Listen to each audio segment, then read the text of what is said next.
Welcome to Storytimer at Large. Jean Marie Crouch. Sometimes when you wake up half asleep, there is that disorientation in which you aren't sure if you're dreaming still or if you're awake. It's difficult to figure out what's going on. Things that are happening right in front of your eyes may not seem particularly nefarious at first. It's only later when you realize what you were actually seeing. Jean Marie Ann Crouch was born Sunday, November 24th, 1957. When she was 15, she was looking forward to her sophomore year and to becoming a varsity cheerleader at Tech High School in Indianapolis. She lived at 527 North Oakland Avenue. It's a short walk, about 8 blocks, to the house where Sylvia Likens was tortured to death just 8 years earlier in 1965. Things in the neighborhood had been relatively peaceful and calm in the years since then. That summer, Jean had attended cheer camp at Vincennes University in Vincennes, Indiana. That must have been an exciting opportunity. It might have ignited dreams of college later on in the 15-year-old.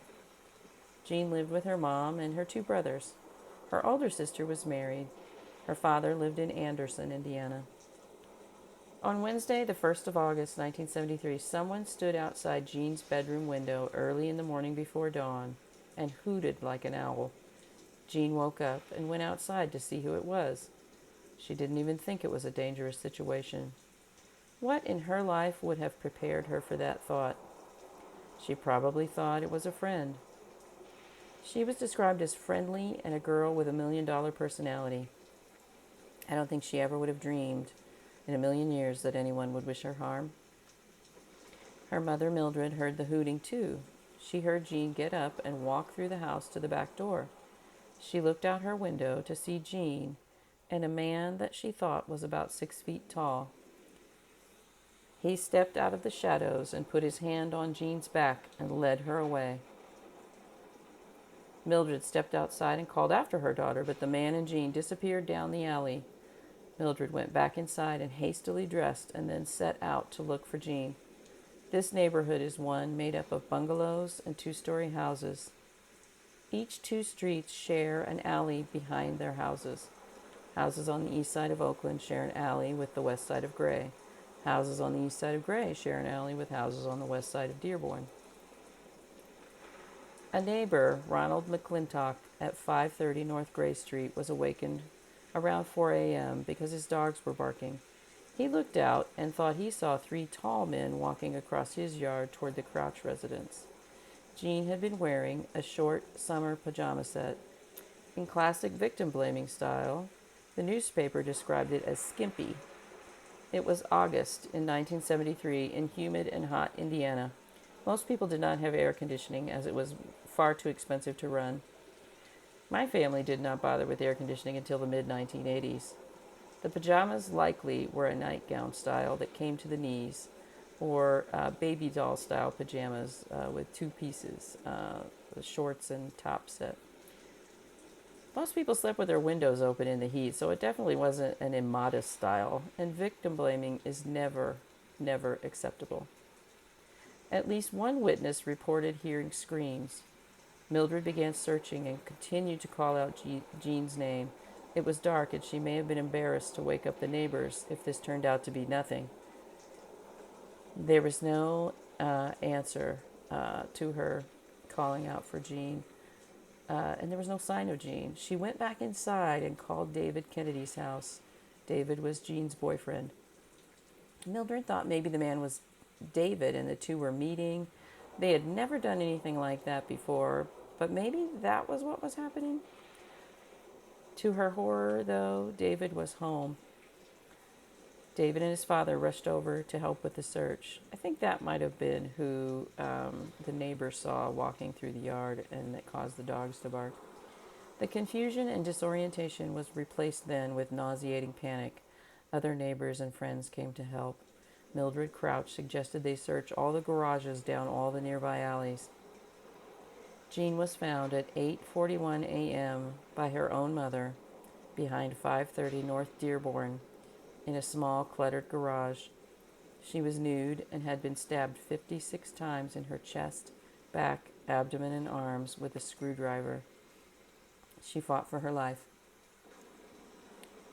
The pathologist who conducted the autopsy said she had not been raped. She was found on an old mattress, so rape seems to have been the goal, but Jean screamed and fought. The killer likely began stabbing her to silence her. A toy gun was found under her body. I imagine that she left her home initially thinking this was a friend, and then the killer forced her to walk away at gunpoint. In the dark, the toy gun might have looked very real. 2 days later, a suspect was apprehended. Larry West, 21, had walked away from the Central State Hospital on Monday, July 30th, 1973. He had a criminal record that included multiple rapes. Another suspect who lived closer to the victim would be found in the days to come. In the weeks that followed, a young man who lived a block north of the Crouch home was arrested. Anthony Wayne Hall, 17, lived at 608 North Oakland. He had been accused on July 20th that year of rape by another young woman. She described the rapist and the house that it occurred in. Police went to the home and found it occupied by a young mother and her toddler. They didn't ask about anyone else who lived there. They assumed that the victim had gotten it wrong or had just given them incorrect information. They found out after Jean's murder that Anthony Wayne Hall lived there with his 27-year-old sister Mary Grever and her child. Reporters and others were critical of the investigation into the rape, saying that if it had been taken seriously, Jean would probably still be alive. Police said they didn't find the rape victim credible because she didn't keep an appointment a few days after her initial report. Perhaps she already felt that you weren't taking her seriously.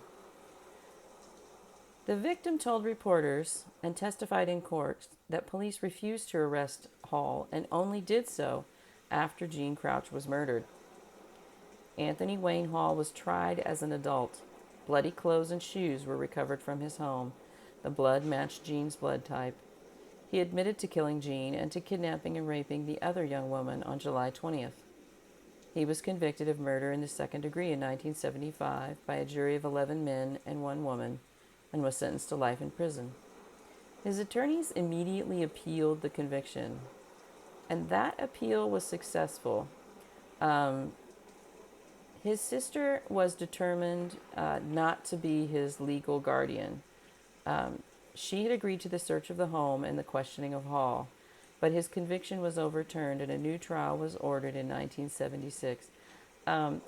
His father was still alive.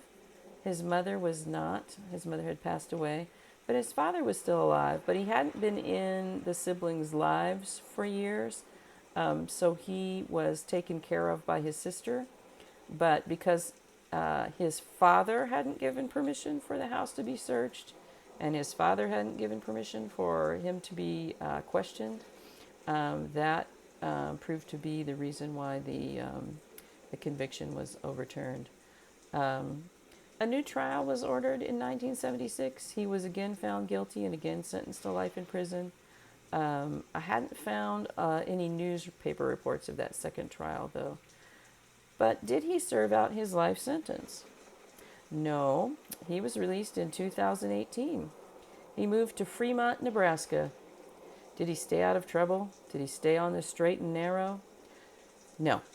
He robbed the First State Bank in Fremont, Nebraska, using a toy gun on November 21st, 2019. He took a bank employee hostage in that robbery and walked that employee out at gunpoint to his car and then fled. It seems like he may have enjoyed the reenactment of forcing Jean Crouch to walk away from her home at gunpoint. By the way, that's also how he forced the young woman who he raped in the weeks before Jean's murder. He forced her into his home at gunpoint and raped her in his own home. I think he did enjoy walking that bank employee out at gunpoint. Uh, he then fled the city with $10,000 cash. A witness to the robbery called police almost immediately. Hall managed to evade police several times by car and on foot as he fled the state. He bought another car using the stolen cash while fleeing and eventually was captured in December 2019 in Missouri. In 2022, he was convicted under the federal three strikes law and is serving a life sentence again.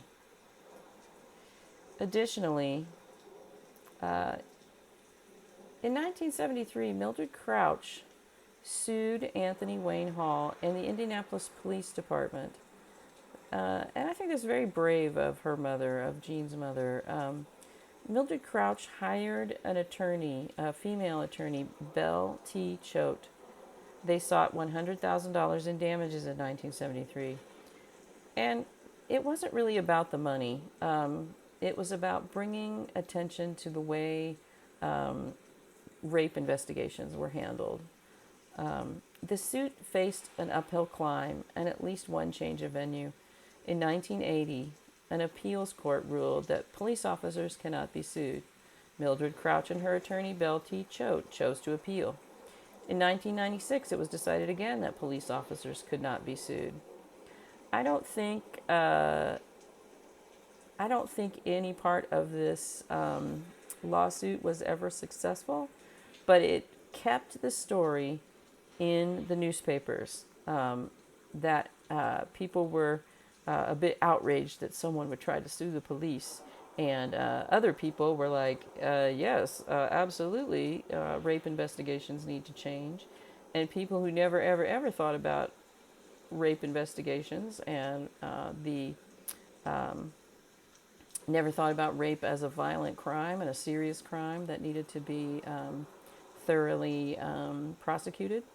They started to think about this too. Like, hey, actually, why aren't we doing this a different way? Internal investigations were launched, and hopefully some small improvements were made in the police department in the way that they handled rape accusations and rape cases. Even if it was only incremental progress, that progress has to start somewhere. I think Attorney Belle T. Choate and Ms. Mildred Crouch were incredibly brave and very strong to fight for Jean and other victims in this way. Jean's mother, Mildred Clayton Crouch, died in 2008. Jean and her mother are buried side by side. Jean Marie Ann Crouch was only 15. She should still be here with us today. She deserved to start cheering at Tech High School that fall in 1973. She deserved to go to prom and to graduate. She deserved a long life. Rest in peace, Jean.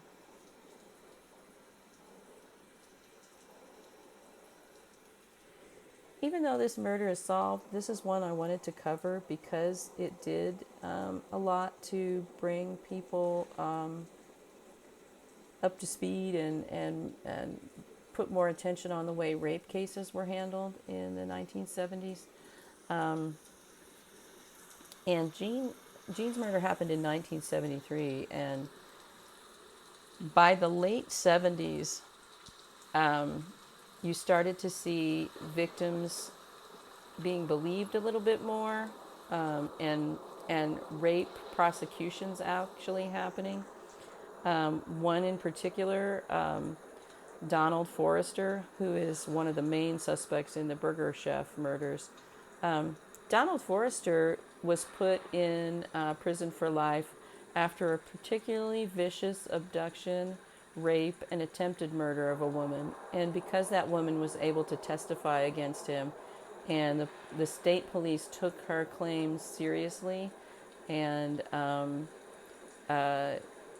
immediately started investigating this, although the local police that she first reported this to did not take her seriously. But yeah, Donald Forrester was then convicted and given a life sentence in that 1978 rape and attempted murder. So things, Belle T. Choate, the attorney, and Mildred Crouch were very brave to not just hide away and try to pretend this never happened and not talk about it. People were like, oh, don't talk about rape, it's so unpleasant. But they were trying to really make a change there, and I think they did start to make some changes in attitudes toward violent crime against women. So rest in peace, Mildred Crouch. Sorry, I think her name, Mildred Clayton Crouch.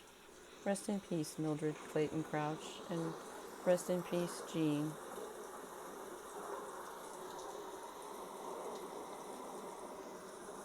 If you appreciate true crime content and you like justice, consider hitting that thumbs up button. Uh, it's think of it as thumbs up for justice, or thumbs up for solving cold cases. Although Jean Marie Crouch's case is solved, but and consider subscribing. The bell icon on the right side underneath the video, if you touch that, you could subscribe to this channel and see all the videos as I post them. And consider commenting and sharing the video, commenting under the video and sharing it. The more attention these videos get, the more attention we can bring to some of the cold unsolved cases. And also, I'd just like to point out, Indiana currently has about 6,000 unprocessed rape kits sitting around. And Indiana lawmakers were working on passing legislation to fund the processing of those 6,000 rape kits in Indiana. So, potentially we could get many rapists off the streets if Indiana would process those 6,000 unprocessed rape kits. Consider sending a letter to Governor of Indiana, Governor Braun, currently, and let him know you'd like to see those rape kits get processed.